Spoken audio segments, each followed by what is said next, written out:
আপনি হয়তো রাতে একা বসে ইউটিউবে সার্চ করছেন লিঙ্ক বড় করার খাবার, তরমুজ খেলে কি লিঙ্ক বড় হয়? আর মনে ভাবছেন এগুলো কি সত্যি কাজ করে? লজ্জায় কাউকে জিজ্ঞাসা করতে পারছেন না, তাই না?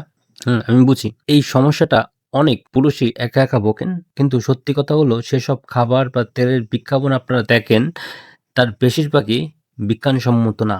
মায়ো ক্লিনিক সরাসরি বলছে এটা স্থায়ী ক্ষতির ঝুঁকি বাড়ায়। আবারও বলছি, স্থায়ী ঝুঁকি মানে পার্মানেন্টলি। আচ্ছা, তবে একটা জিনিস আছে, এই খাবার আপনার লিঙ্গের সাইজ বাড়াতে পারবে না, কিন্তু আপনার ইলেকশনের মান, দাম্পত্য জীবনের সন্তুষ্টি এবং আত্মবিশ্বাস অনেকটা ফিরিয়ে দিতে পারবে। আজকে আমি সেই সত্যিটা আপনাদের সামনে খোলামেলা বলবো। শেষ পর্যন্ত দেখলে আপনি বুঝতে পারবেন যে এতদিন কি ভুলটা আপনি করছেন এবং আপনার পুরো লিঙ্কের সাইজ বাড়ানোর কনসেপ্টটা, আমি কথা দিচ্ছি, এক্কেবারে পুরোপুরি বদলে যাবে। আমি ডাক্তার অঞ্জন বিশ্বাস কাব্য। এই চ্যানেলে আপনাকে স্বাগতম। আপনি যদি নতুন আমার চ্যানেলে এসে থাকেন তাহলে অবশ্যই সাবস্ক্রাইব করে পাশে থাকা বেল আইকনটাকে প্রেস করে দিতে ভুলবেন না। কারণ এখানে শুধুমাত্র প্রমাণ সহ বৈজ্ঞানিক ভিত্তিক এবং মেডিকেলি স্বাস্থ্য টিপস দেওয়া হয়। তাহলে আসুন প্রথমে একটা মৌলিক বিষয় পরিষ্কার করে নিই। লিঙ্কের আকার কিভাবে নির্ধারিত হয় জানেন? আপনারা জানেন? আমি বলছি শুনেন। লিঙ্কের আকার মানে গবেষণা বলছে এবং মেডিকেল সায়েন্স বলে যে লিঙ্কের আকার এবং পুরুত্ব মূলত জিনগত গঠন অর্থাৎ জেনেটিক দ্বারা নির্ধারিত হয়। আর এটি যাতে সাথে যুক্ত হয় মায়ের পেটে থাকা অবস্থা অর্থাৎ গর্ভকালীন সময় থেকে টেস্টোস্টেরন এবং অ্যান্ড্রোজেন হরমোনের এক্সপোজার এবং বয়সন্তীকালে এসে এই হরমোনগুলো বৃদ্ধি পায় এবং আস্তে লিঙ্গের আকারও বৃদ্ধি পেতে থাকে এবং মোটামুটি একটা স্টেজে গিয়ে এটা স্থির হয়ে যায়, অর্থাৎ পার্মানেন্ট হয়ে যায়। এটা ঠিক যেমন আপনার উচ্চতা, আপনার লম্বা, আপনি কতটা লম্বা হবেন, আপনার ওজন কেমন হবে, এটা যেমন বাবা-মায়ের জিনের উপর নির্ভর করে বেশিরভাগ ক্ষেত্রে এবং 100% ক্ষেত্রে নির্ভর করে, ঠিক সেরকম লিঙ্গের সাইজ ও জিনের উপর নির্ভর করে। তবে একটা কথা যেটা হচ্ছে যে লিঙ্গের আকার পার্মানেন্ট থাকলেও কিছু ভুলের কারণে লিঙ্গের আকার কমে যেতে পারে। এটা আমি আগের একটা ভিডিওতে কথা বলছি, ভিডিওতে দেখে নেবেন, তাহলে কনসেপ্ট ক্লিয়ার হয়ে যাবে। আচ্ছা, এবার বলি যে তাহলে এই নির্দিষ্ট বয়সের পর আপনি যতই দুধ খান, যতই কলা খান, যতই কিছু খান না কেন, আপনার উচ্চতা যেমন বাড়বে না, ঠিক সেরকম লিঙ্কের ক্ষেত্রেও ঠিক একই কথা। এবার আসি সবচেয়ে বড় প্রশ্নে, তাহলে খাবার কি করে? বেশিরভাগ মানুষের কাছে এই প্রশ্নটা অধরা থেকে যায়। আমি আজকে কনসেপ্ট ক্লিয়ার করে দিচ্ছি। এখানে বেশিরভাগ মানুষ ভুল করে, তারা লিঙ্গ বড় করার খাবার সার্চ করে, কিন্তু আসলে বিজ্ঞান বলছে, মেডিকেল বলছে অন্য কথা। বিজ্ঞান এবং মেডিকেল দুইটাই বলছে অন্য কথা। খাবার আপনার লিঙ্গের টিস্যুর আকার বাড়াতে বা মানে টিস্যুর মধ্যে আকার ঘটিত কোনো কিছু বাড়াতে পারে না, কিন্তু খাবার কি করে আপনার ব্লাড সাপ্লাই, রক্ত চলাচল, হরমোন ব্যালেন্স এবং নার্ভের ফাংশন উন্নত করে, যেটা সরাসরি আপনার ইলেকশনের মান, যৌন পারফরমেন্স এর উপর ইতিবাচক প্রভাব ফেলে। ধরুন, আমি একটু উদাহরণ দিয়ে বুঝালে আপনি ভালো বুঝবেন। ধরুন, আপনি একটা বাগানের মধ্যে পাইপ দিয়ে জল দিচ্ছেন এবং পাইপটা একটা মোটরের সাথে কানেক্ট করা আছে। এখন আপনি যত কিছুই করেন না কেন, পাইপের জল আপনি যেটুকানি দিচ্ছেন ঠিক সেইটুকানি জল বাগানে যাচ্ছে, এর বেশি না। কিন্তু এই জলের প্রবাহটা নিয়ন্ত্রণ করার জিনিসটা ওই মোটরে আপনার হাতে আছে, কিন্তু ওই পাইপের সাইজটা নিয়ন্ত্রণ করার ক্ষমতা কিন্তু আপনার কাছে নাই, যা আপনি সেটাই করেন না কেন। ঠিক আমি এটাই বোঝাতে চাচ্ছি যে কোনো খাবার খেলে লিঙ্কের সাইজ বাড়ে না। হ্যাঁ, এটা আপনার যৌন সমস্যা থাকলে তার মান উন্নয়ন করে। অনেক ভিডিওতে বলছি, আবার বলছি যে আমাদের লিঙ্কের উত্থান বা ইরেকশনের জন্য প্রয়োজন হয় নাইট্রিক। এখন নাইট্রিক অক্সাইড আমাদের শরীরে নাইট্রিক অ্যাসিড থেকে আসে, মানে ভাইট থেকে আসে। বাংলায় বলতে গেলে নাইট্রিক অ্যাসিড যুক্ত খাবার খেলে নাইট্রিক অ্যাসিড থেকে কিছু এনজাইমের মাধ্যমে সেটা কনভার্ট হয়ে নাইট্রিক অক্সাইড হয় এবং নাইট্রিক অক্সাইড ছাড়া লিঙ্ক উত্থান কখনোই সম্ভব না। এবং নাইট্রিক অক্সাইড কি করে, লিঙ্কে রক্ত প্রবাহটাকে সুন্দরভাবে প্রসেসিং করে এবং ইরেকশন হয়, অর্থাৎ লিঙ্ক শক্ত হয় এবং দীর্ঘস্থায়ী হয়। আর যখন এটা কমে যায় তখনই সমস্যাগুলো শুরু হয়। এবার একটু থামুন এবং ভাবুন, আপনার প্রতিদিনের খাবারে এই নাইট্রিক অ্যাসিড যুক্ত, এক কথায় নাইট্রিক অক্সাইড তৈরি করে এমন খাবার কি আছে? আচ্ছা, আমি একটা গবেষণার কথা বলছি, অনেকবার বলছি, মানে এটা পৃথিবীর সবচেয়ে বিশ্বাসযোগ্য নেটওয়ার্ক, জামা নেটওয়ার্ক ওপেনে প্রকাশিত একটা গবেষণায় প্রায় 21,000-এর বেশি পুরুষের 14 বছর ধরে ফলো আপ করে দেখেছেন যে যে সকল পুরুষেরা মানে ভূমধ্যসাগরীয় ডায়েট করছে, তার মানে হচ্ছে প্রচুর পরিমাণে শাকসবজি, ফল, বাদাম, মাছ, অলিভ অয়েল এগুলো খাচ্ছেন, তাদের ইরেকটাইল ফাংশনের ঝুঁকি 60 বছরের কম বয়সীর মধ্যে 22% কম ছিল।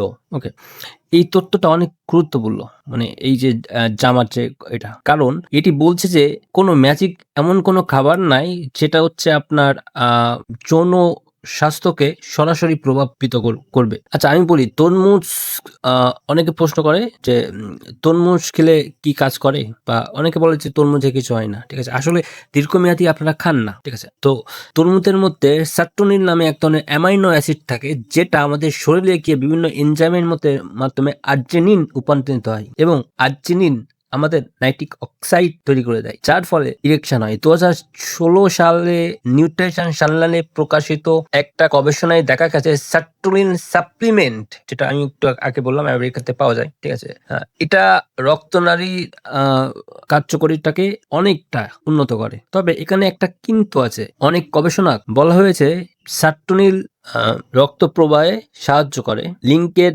আকার বা সাইজ মানে লিঙ্কের সাইজ বাড়াতে সাহায্য করে না। আমি যদি একটু বাংলায় বলি তাহলে তারা এক কথাই বলতে চাচ্ছে সার্টোনিন মানে হচ্ছে সেই সকল খাবার আছে, ঠিক আছে, এই খাবারগুলো লিঙ্কের সমস্যাগুলোকে ঠিক করে, অর্থাৎ বিভিন্ন রোগ আছে এই রোগগুলোকে ঠিক করতে পারে, কিন্তু লিঙ্কের সাইজ বাড়াতে পারে না। আমি কি বোঝাতে পারছি? না পারলে অবশ্যই কমেন্ট করবেন, এবং তথ্যগুলো যদি নতুন হয়ে থাকে তাহলে অবশ্যই চ্যানেলটাকে সাবস্ক্রাইব করে 5 টাকা বেল আইকনটাকে প্রেস করে দিবেন, এবং আপনি কমেন্টে জানাবেন ভিডিওটা কেমন লাগলো, এবং লাইক দিয়ে আমাকে জানাবেন যে কোথায় বুঝতে আপনার ভুল হলো। ঠিক আছে, আমি প্রত্যেকটা মানুষের কমেন্টে উত্তর দিই। এবার আসি সবচেয়ে বিপজ্জনক অংশে, মানুষ কোথায় ভুল করছে। প্রথম ভুল, যে অনলাইনে বিক্রিয়া প্রোডাক্ট, যেমন হচ্ছে ম্যাজিক প্রোডাক্ট আছে কিছু কিছু, অনেকে বলে না যে আপনার স্ত্রী আপনাকে আবার 2টা বিয়ে করতে বলবে। ঠিক আছে, যাই হোক, এগুলো মেডিকেলি সম্ভব না।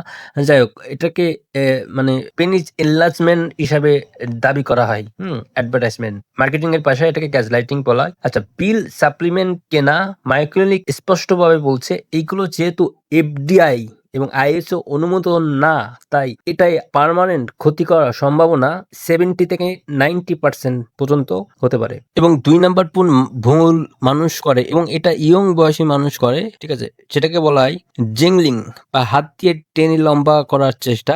ঠিক আছে, ওয়েব এমডি একটা রিপোর্টে বলছে যে এতে ত্বকের ক্ষতি হয়, যৌন চিহ্ন, ব্যথা, এমনকি ইরেকশন আজীবনের জন্য বন্ধ হয়ে যেতে পারে। আচ্ছা, 3 নাম্বার ভুল হচ্ছে বিজ্ঞাপনের উপর প্রভাবিত হয়ে কোনো ডাক্তারের পরামর্শ ছাড়া এটা করা, মানে কেনা এবং এটাকে সেবন করা এবং দ্রুত ফল আশা করা। মানে সমস্যাটা শারীরিক না, সমস্যাটা হলো ভুল ধারণা এবং অবাস্তব প্রত্যাশা। আসলে ইউটিউবে আমি দেখলাম যে অনেকে এমন মানে বড় বড় সাবস্ক্রাইবার, ঠিক আছে, তারা ভুল ইনফরমেশন দিচ্ছে, এবং আমি তাদেরকে কমেন্ট করলে আমার কমেন্টটাকে ডিলিট করে দিচ্ছে, আবার তারাই আমাকে ফলো করতেছে। কি আজব! এক কথায় বলতে গেলে যে খাদ্য অভ্যাস সামগ্রিকভাবে উন্নত করে এই ইরেকটাইল কিছু সমস্যা, মেডিকেল টার্ম আছে কিছু ডিজিজ আর কি, যেমন হচ্ছে ইরেকটাইল ডিসফাংশন, এরকম টাইপের। তো এই বেশিরভাগ শাক, ফল, মাছ, বাদাম মানে স্বাস্থ্যযুক্ত খাবার, এবং অবশ্যই ট্রান্স ফ্যাট কমাতে হবে। ট্রান্স ফ্যাট কোথায় থাকে? ট্রান্স ফ্যাট থাকে হচ্ছে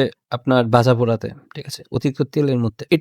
এটা আপনার রক্তনালীকে ভালো লাগবে এবং নাইট্রিক অক্সাইডকে ভালোভাবে কাজ করতে দেবে, তার মানে ইরেকশনের মান উন্নত হবে। পাবমেটে প্রকাশিত একটি গবেষণায় দেখা গেছে পেটে চর্বি থাকলে, ঠিক আছে, এটা যদি আপনি আপনার লিঙ্কের উপর থেকে থাকেন তাহলে কিছুটা অংশ ঢাকা পড়ে যায়, আসলে লিঙ্কের সাইজ ঠিকই থাকে। 3 নাম্বার হচ্ছে নিয়মিত ব্যায়াম করুন। আমি একটা কথা বলি, কার্ডিওভাস্কুলার ব্যায়াম, মানে কার্ডিওভাস্কুলার ব্যায়াম নামে কোনো কথা নাই, বাট আমি এটাকে বলি কারণ এটা হার্টের জন্য ভালো, এবং হচ্ছে আপনার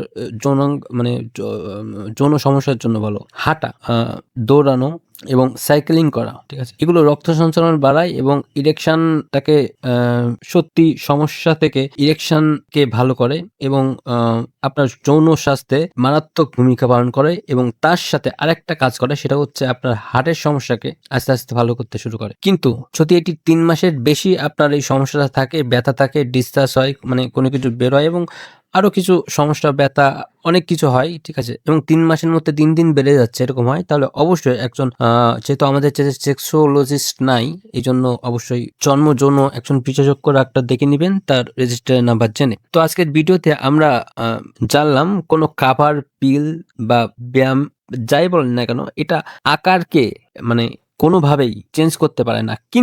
কিন্তু ভুলের কারণে লিঙ্কের সাইজ কিন্তু ছোট হয়ে যায়, মানে কমে যায়। এটা নিয়ে ভিডিও বানিয়েছি আমি ২ দিন আগে, একটু দেখে নিবেন। তো এটি মূলত জেনেটিক। ২ নাম্বার হচ্ছে আমরা জানলাম যেটা হচ্ছে যে কিভাবে এই কাজগুলো ঘটে এবং কিভাবে হচ্ছে রক্ত চলাচল এবং ইরেকশনের মান উন্নত হয়, এবং ৩ নাম্বার হচ্ছে ভুয়া প্রোডাক্ট দিয়ে অর্থ এর পরিবর্তে যদি সমস্যা থাকে অবশ্যই একজন রেজিস্টার্ড ডাক্তারের কাছে যাবেন। অবশ্যই ডাক্তারের রেজিস্টার নাম্বার জেনে। কারণ এটা শুধু যৌন সমস্যা না, এটা আপনার সামগ্রিক স্বাস্থ্যের আগাম সংকেত। মনে রাখবেন এই ভিডিওটা শুধুমাত্র শিক্ষামূলক পারপাসে বা উদ্দেশ্যে তৈরি করা। যদি আপনি এই ভিডিও থেকে নতুন কিছু শিখে থাকেন তাহলে অবশ্যই চ্যানেলটাকে সাবস্ক্রাইব করবেন এবং শেয়ার করবেন। কারণ হয়তো আপনার এই সমস্যা নাই, কিন্তু আপনার একটা শেয়ারে অনেক মানুষের উপকার হতে পারে। সো এবং লাইক দিয়ে আমাকে জানাবেন ভিডিওটা কেমন লাগলো। এবং আমি সবসময়ই বলি যে আপনি সুস্থ থাকলে সুস্থ থাকবে আপনার পরিবার, সুখী থাকবে আপনার পরিবার। সো এবং আপনার সুস্থতা হচ্ছে আমার একটা প্রেরণা। হ্যাঁ? দেখা হবে পরের ভিডিওতে। সাথে ছিলাম ডাক্তার অঞ্জন বিশ্বাস কাপুর। সবার সুস্থতা কামনা করে আজ আমি এখানেই বিদায় নিচ্ছি।